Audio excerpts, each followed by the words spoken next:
दोस्तों आज की बड़ी खबर तमिलनाडु से है। मद्रास हाईकोर्ट ने बकरीद से ठीक पहले गोहत्या पर पूरे राज्य में पूरी तरह बैन लगा दिया था, लेकिन अब सुप्रीम कोर्ट ने उस आदेश पर रोक लगा दी है। कोर्ट ने कहा इसमें सुधार की जरूरत है। आज इस वीडियो में हम पूरी डिटेल समझेंगे हाईकोर्ट ने क्या कहा, सुप्रीम कोर्ट ने क्यों रोका और इस फैसले का मतलब क्या है। वीडियो को लास्ट तक देखिए। सबसे पहले बैकग्राउंड हुआ क्या था।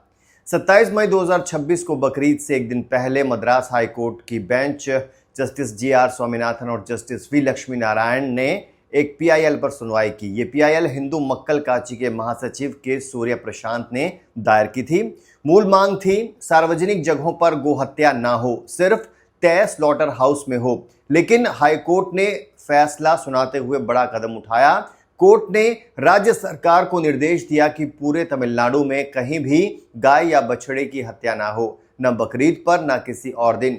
कोर्ट ने 1976 के सरकारी आदेश का हवाला दिया जिसमें दूध उत्पादन और ग्रामीण अर्थव्यवस्था को बढ़ावा देने के लिए गोहत्या पर रोक की बात कही गई थी।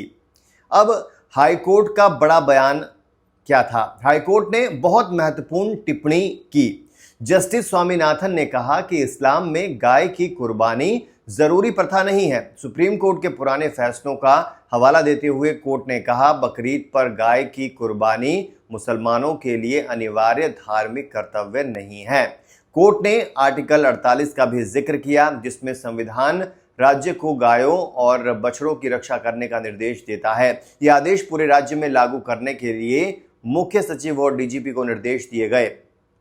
अब दोस्तों तमिलनाडु सरकार की प्रतिक्रिया क्या थी इस पर। इस फैसले से तमिलनाडु सरकार सीएम सी जोसेफ विजय की टीवी के सरकार नाराज हो गई। सरकार ने 1 जुलाई को सुप्रीम कोर्ट में एसएलपी दायर की। सरकार की दलीलें हाईकोर्ट ने पीआईएल की सीमा से आगे जाकर फैसला दिया।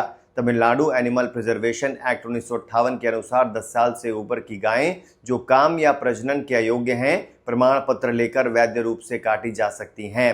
हाईकोर्ट ने कानून को बदलकर जुडिशियल लेजिस्लेशन कर दिया। यह धार्मिक स्वतंत्रता आर्टिकल 25 का भी उल्लंघन हो सकता है। दोस्तों अब सुप्रीम कोर्ट का फैसला क्या आया है। 13 जुलाई 2026 को सुप्रीम कोर्ट की बेंच जस्टिस विक्रम नाथ और जस्टिस संदीप मेहता ने सुनवाई की। सुप्रीम कोर्ट ने हाई कोर्ट के उस अंतिम पैराग्राफ पर तुरंत रोक लगा दी जिसमें पूरे राज्य में गोहत्या बैन का निर्देश था। कोर्ट ने साफ कहा इसमें सुधार की जरूरत है। Prima fascia requires correction notice जारी किया गया है और अगली सुनवाई तक हाई कोर्ट का वो आदेश लागू नहीं होगा। सीनियर एडवोकेट अभिषेक मनु सिंघवी ने राज्य सरकार की तरफ से दलील रखी।